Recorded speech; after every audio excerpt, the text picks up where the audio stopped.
Avez-vous toujours de l'eau, des médicaments ou encore des piles à votre domicile? Ces objets apparemment anodins seront désormais chaudement recommandés par le manuel de survie, distribué d'ici l'été prochain par le gouvernement français.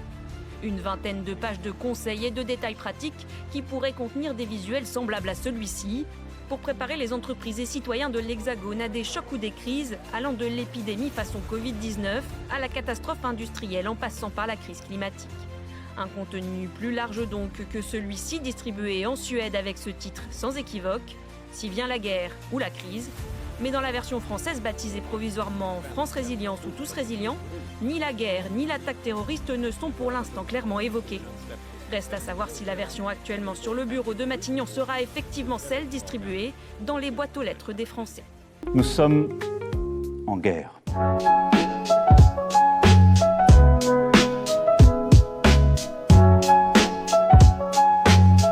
Bienvenue dans le Nikos Talk. Aujourd'hui, on parle d'un marché super lucratif. Non pas la crypto, pas la tech, pas les influenceurs qui vendent des formations foireuses. C'est pas ça que vous dites là. Encore une fois, je m'adresse à des gens qui cherchent l'indépendance financière. La guerre. C'est simple, plus un pays est en guerre, plus les riches s'enrichissent, plus les industriels s'excitent et plus les gouvernements se renforcent. Ça marche comme un bon Ponzi. Tant que les pays y croient, ça tourne. Et quand ça s'écroule, on fait une autre guerre pour relancer la machine. La guerre, une machine à cash pour les puissants. Regardons les fondamentaux. La guerre, c'est l'investissement le plus stable de l'histoire. Des Assyriens aux États-Unis, en passant par les Rothschild et Gazprom. Tout le monde a son ticket d'entrée. Tu veux relancer une économie en crise ? Pas besoin d'un plan de relance. Tu veux un deuxième mandat ? Oublie les promesses, bombarde un pays. Tu veux du pétrole pas cher, accuse un dictateur d'avoir des armes qu'il n'a pas et prend le contrôle. L'exemple numéro 1, les emprunts russes, le Ponzi impérial. Flashback. Fin du 19e siècle, la Russie du tsar Nicolas II a besoin de cash pour moderniser son armée et faire la guerre. Qui va la financer ? Les épargnants français, bien sûr. On leur vend les fameux emprunts russes, en disant que c'est une valeur sûre, garantie par le gouvernement russe. Sauf que, 1917, patatras, la révolution bolchevique. Lénine arrive et il fait ce que tout fait bon arnaqueur ferait, vos dettes, on s'en fout. Résultat, 1,6 million d'épargnants français ruinés. Des familles entières voient leur fortune s'évaporer. 80 ans plus tard, la Russie post-soviétique solde l'affaire avec quelques centimes sur l'euro, la plus belle arnaque du siècle. Exemple numéro 2, Bush et la guerre en Irak. 2003, Bush Jr. veut un deuxième mandat. Solution, une invasion justifiée par un énorme mensonge, les fameuses armes de destruction massive de Saddam Hussein qui n'ont jamais existé. Mais l'important, c'est que ça fait grimper en flèche les profits de Lockheed Martin, Halliburton, ExxonMobil. Ah, et la petite coïncidence, Dick Cheney, vice-président de Bush, était actionnaire de Halliburton. Guerre finie, pas grave. On recommence. D'ailleurs, l'important, c'est que le business tourne. Alors, exemple numéro 3, Poutine, l'Ukraine et le jackpot énergétique. 2022, Poutine a besoin de relancer son pouvoir. Solution, une bonne guerre patriotique pour canaliser l'opinion publique. Mais surprise, les États-Unis ne veulent pas d'une Europe dépendante de gaz russe. Résultat, Nord Stream explose mystérieusement sous la mer Baltique. Qui l'a fait ? Mystère. Mais résultat, l'Europe paie son gaz 3 fois plus cher et les États-Unis encaissent. Encore un autre exemple. Les USA et le Japon, l'arnaque du siècle. 1941, les États-Unis bloquent le pétrole du Japon. Tokyo, acculé, attaque Pearl Harbor. Résultat, Washington entre en guerre. L'économie américaine explose et, en 1945, on termine en lâchant 2 bombes nucléaires, test grandeur nature du projet Manhattan. Et devinez quoi ? Aujourd'hui, le Japon achète ses armes aux USA et abrite des bases militaires américaines. Game over, mais business florissant. Alors, faut-il investir dans la guerre ? La guerre, c'est rentable, oui, mais attention, comme toute bulle, ça finit par exploser. Après cette première partie où nous avons passé en revue quelques exemples historiques, passons à la partie qui va vous intéresser le plus. Comment protéger son épargne en économie de guerre ? Si l'histoire nous a appris une chose, c'est que quand les États entrent en économie de guerre, les épargnants sont toujours les premiers à trinquer.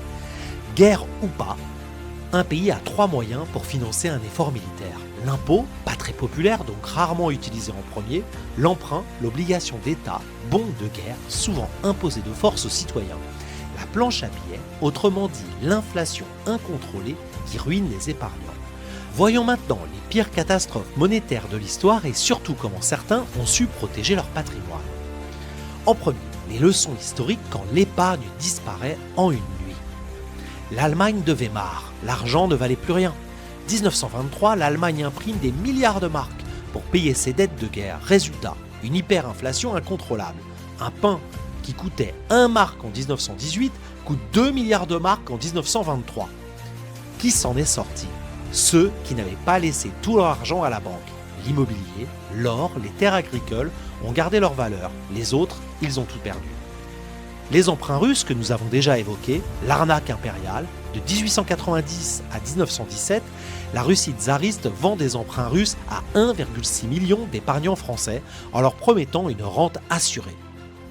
Lénine arrive en 1917 et déclare que la Russie ne remboursera jamais. La République, c'est moi! Les Français ont pleuré, mais personne n'a jamais rien vu venir, sauf quelques centimes en 1997, 80 ans plus tard.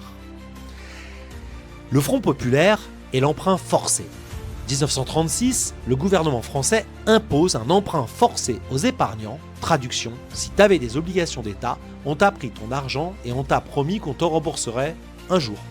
Moralité, ne faites jamais confiance aveugle aux promesses de l'État. Non, comment protéger votre épargne en économie de guerre?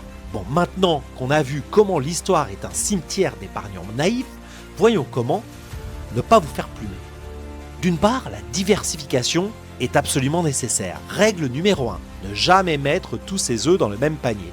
Si toute votre épargne est en euros sur un livret A, vous êtes une cible facile. Alors, donnons quelques solutions concrètes. Or et argent physique, stocké en dehors du système bancaire, immobilier, un bien tangible, reste un refuge en cas de crise. Terres agricoles et forêts, si tout part en vrille, au moins vous aurez de quoi vous nourrir. Actions et ETF sur des entreprises défensives, agriculture, énergie, armement, logistique, crypto décentralisé, Bitcoin, Ethereum, pas contrôlé par les banques. La stratégie numéro 2, ne laissez pas votre argent captif. On l'a vu, l'État peut bloquer l'épargne, geler les comptes et même confisquer les fonds sous prétexte de solidarité nationale. Alors on fait quoi? On se barre? Solution concrète. Compte bancaire à l'étranger, Suisse, Singapour, Norvège, assurance vie au Luxembourg, qui n'est pas concerné par la loi Sapin 2. Avoir des devises étrangères, dollar US, franc suisse, yen. La stratégie numéro 3. Profitez des périodes de crise. Ne subissez pas la crise, anticipez-la, qui gagne de l'argent en temps de guerre. Les secteurs qui explosent en période de conflit, armement, Lockheed Martin, Thales, Rheinmetall, énergie métaux, cuivre, lithium, uranium, cybersécurité, Darktrace, Dafo Systems, agriculture et logistique, Nestlé, Merckx. Mais si vous êtes dans ces secteurs-là, félicitations, vous êtes probablement dans le bon wagon pour ne pas juste survivre, mais vous enrichir. Alors, en conclusion, guerre ou pas, protégez-vous. L'histoire nous montre que lorsque l'économie de guerre arrive, l'épargne des citoyens est toujours en danger. Entre l'inflation, la confiscation déguisée et les emprunts forcés, les gouvernants ont toutes les cartes pour vous tondre. La seule solution, anticiper, diversifier et ne pas être prisonnier du système bancaire classique. C'était Nikos Talk, protégez votre patrimoine avant qu'il ne soit trop tard. Allez, le dernier mot en japonais, shikatanai, c'est comme ça, mais on n'y peut rien. Abonnez-vous à Nikos Talk.